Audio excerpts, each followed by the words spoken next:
Praise lord my dear friends. ఈ రాత్రికాల సమయంలో యేసుప్రభు మనకిస్తున్న వాగ్దానము మార్కు సువార్త 11వ అధ్యాయము 25వ వచనము. మీకు ఒకని మీద విరోధం ఏమైనను కలిగి ఉన్న ఎడల మీరు నిలవబడి ప్రార్థన చేయునప్పుడెల్లను వాణ్ణి క్షమించుడి.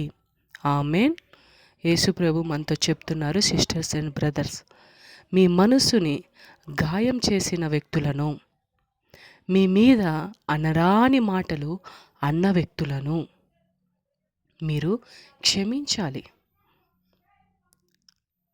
వారి మీద మీకు కోపం ఉంటుంది, ఎందుకంటే అనవసరమైన మాటలతో మీ మనసుని గాయపరిచారు.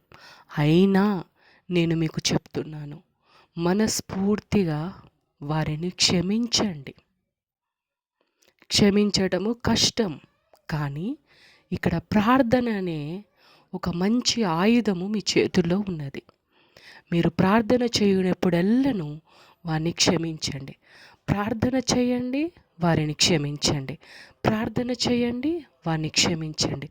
ఇలా మీరు అలవాటు చేసుకోండి.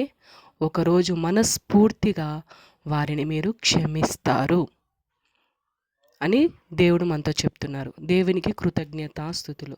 యేసు శక్తిగల నామములో ఆమేన్.